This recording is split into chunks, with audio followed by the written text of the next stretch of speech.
আমাদের প্রিয় দেশবাসী এবং তরুণ ভাই বোনদেরকে অভিবাদন বিজয় ছিনিয়ে নিয়ে আসার জন্য। আমি সাধারণত খুব প্রয়োজন না হলে লাইভে কথা বলি না, এবং আপনাদের মধ্যে যারা আমার কথা শুনেন, বিশ্বাস করেন এবং এটা মনে করেন যে আমি চরম প্রতিকূল সময়েও সত্যি কথা বলার চেষ্টা করেছি, যখন কেউ পছন্দ করছেন না তখনও আপনাদেরকে বাস্তবতা তুলে ধরার চেষ্টা করেছি, তাদের কাছে আমার করজোড়ে অনুরোধ, আমরা একটা কঠিন সময়ের মধ্যে পড়েছি, এটা আপনাদেরকে মানতে হবে।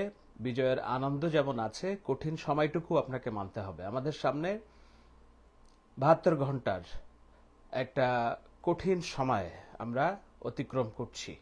এই ৭২ ঘন্টায় আমাদের বিজয় ছিনিয়ে নিতে পারে, আমাদের দেশে পরাধীনতা আবদ্ধ হতে পারে।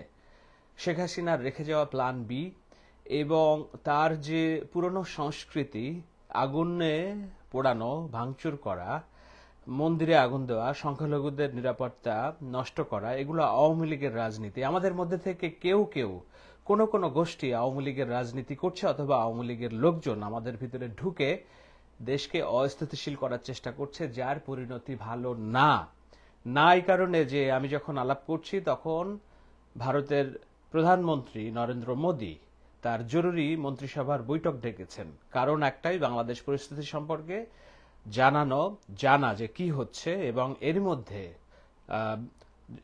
যেসব দুষ্কৃতকারী আছে এবং যারা প্ল্যান বির পার্টনার, তারা সমস্ত জায়গায়, সমস্ত বহির্বিশ্বে ছড়িয়ে দিয়েছে যে বাংলাদেশে হিন্দু নির্যাতন হচ্ছে। ফেক পুরাতন সব ভিডিও, ছবি ছড়িয়ে দিয়ে তারা ক্যাম্পেইন করছে।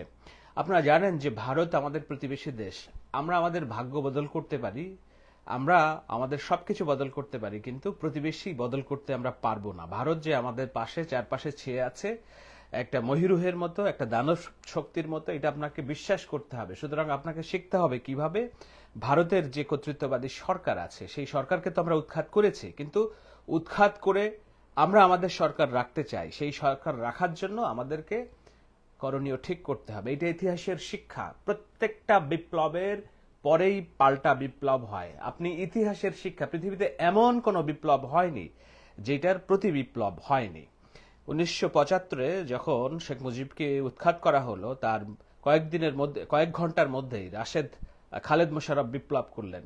খালেদ মোশাররফের পরে সেই সিপাহী জনতার বিপ্লব হলো জিয়াউর রহমান। সুতরাং প্রত্যেকটা বিপ্লবের পাল্টা বিপ্লব আছে, প্রতি বিপ্লব আছে।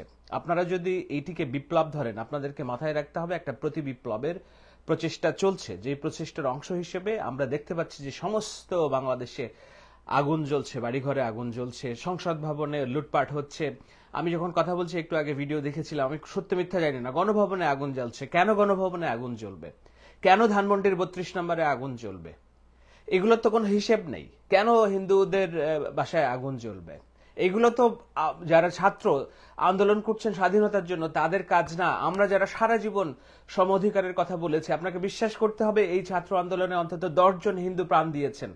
আমাদের যে প্রত্যেকটা সময় গ্রাফিতে এঁকে, পোস্টার এঁকে সহযোগিতা করেছেন আমাদেরকে, তাদের মধ্যে অন্তত 8-10 জন হিন্দু সহকর্মী আছেন আমাদের। আমরা তাদের কাছে কিভাবে মুখ দেখাবো? গণভবনে কেন আগুন দেওয়া হবে? এই সমস্ত বিষয় আপনারা জানেন কি? আর্মির ভিতরে, ক্যান্টনমেন্টের ভিতরে কি হচ্ছে? ক্যান্টনমেন্টের ভিতরে শেখ হাসিনার যেসব জেনারেল আছে, তারা বর্তমান সেনাপ্রধানকে সহযোগিতা করছেন না। তারা চাইছেন যে তাদের মতো করে শেখ হাসিনার প্রশাসন যেন ঠিক থাকে। এখন এই সময়টা কারণ হিসেবে বলছেন যে সেনাপ্রধান, বর্তমান আর্মি সিচুয়েশন কন্ট্রোল করতে পারছে না, সমস্ত জায়গায় তাদের নিয়ন্ত্রণের বাইরে। আমরা জানি না কোথায় কি সমস্যা হচ্ছে, কিন্তু এই যে বিপ্লবের পরের ৭২ ঘন্টা প্রতি বিপ্লব হয়, এই প্রতি বিপ্লব যদি আপনারা ঠেকাতে না পারেন, তাহলে এই যে বিজয়, সেই বিজয় ম্লান হয়ে যাবে। এমনকি আমাদের স্বাধীনতা চিরদিনের জন্য আমরা নষ্ট করতে পারি, সম্ভাবনা আছে, সেই শঙ্কা আছে। আমি কথা বাড়াতে চাই না। আমি জানি অনেকেই দেখছেন এবং অনেকেই দেখবেন ভিডিওটি।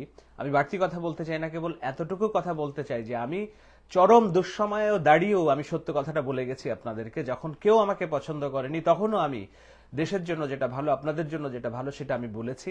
আমি সস্তা দাঙ্গা ছড়াইনি, আমি বিদ্বেষ ছড়াইনি। আমি বলছি বাংলাদেশের ভাগ্য আকাশে সত্যি দুর্যোগের ঘনঘটা অপেক্ষা করছে। যদি আপনারা যে যেখানে আছেন, যদি এক্ষুনি দাঁড়িয়ে না যান এবং যে আগুন দিচ্ছে, যে ভাঙচুর করছে, তাকে যদি আপনি নিরস্ত্র না করেন, পরাস্ত্র না করেন, সত্যি এই বিজয় আমরা ধরে রাখতে পারবো না। আল্লাহ আমাদের সহায়তা করুন। বাংলাদেশের এই বিজয় লক্ষ কোটি মানুষের বিজয়, এটি প্রাণের চাওয়া, এটি আমাদের অনেক রক্তে, আমাদের আবু সাঈদ, মীর মুগ্ধ সহ অগণিত শহীদের রক্তের বিনিময়ে আমরা এই স্বাধীনতা পেয়েছি। আসুন স্বাধীনতাটাকে রক্ষা করি, আসুন আমাদের জানমালের নিরাপত্তা বিধান করি। সেনাবাহিনীকে বলবো প্রয়োজনে আপনার সমস্ত বাহিনী আর্মি রাস্তায় নামিয়ে ফেলুন। বাংলাদেশের প্রত্যেকটা মোড়ে মোড়ে যেন আর্মি টহল থাকে এবং কেউ যেন দুষ্কৃত না করতে পারে। হাত জোর করে বলছি, এই আর্মির কোনো সদস্য ইন্ডিয়ান সদস্য না, এগুলো অপপ্রচার। রর এজেন্ট থাকতে পারে, আমি অস্বীকার করছি না। শেখ হাসিনার এই প্রশাসনের রর এজেন্ট আছে, এটা ঠিক, পুলিশের রর এজেন্ট আছে, কিন্তু বাংলাদেশের সব পুলিশ, সব আর্মি রর এজেন্ট না। তারা এই দেশেরই সন্তান, তারা মুক্তিযুদ্ধ, তারা এই মুক্তিকামী মানুষের সন্তান। তাদেরকে আপনারা রক্ষা করুন, তাদেরকে সহযোগিতা করুন, বাংলাদেশ আর্মিকে সহযোগিতা করুন, দেশটা বাঁচান। বাঁচালে আমরা সব হিসাব পরে আমরা বুঝে নিতে পারবো। আমি আপনাদেরকে কথা দিচ্ছি, যতদিন না পর্যন্ত বৈষম্যের বাংলাদেশ গড়ব আমরা, যতদিন না পর্যন্ত আমরা সবার সমান অধিকারের বাংলাদেশ গড়ব, যতদিন না পর্যন্ত আমরা ন্যায় বিচার নিশ্চিত করব, আমরা সবাই মিলে একসাথে লড়ে যাব। আপনাদের কাছে করজোরে অনুরোধ, 72 ঘন্টা দয়া করে দাঁড়িয়ে যান, অন্যদেরকে নিরস্ত্র করুন, পাশের মানুষকে সহযোগিতা করুন, আগুন বন্ধ করুন, এক একজন হয়ে যান শহীদ মীর কিংবা শহীদ আবু সাঈদ। আপনারা বুক চিতিয়ে দাঁড়িয়ে যান যে না, আর কোনো ধ্বংস আমরা সহ্য করব না। আপনাদের কাছে আমার করজোর প্রার্থনা, প্লিজ প্লিজ প্লিজ।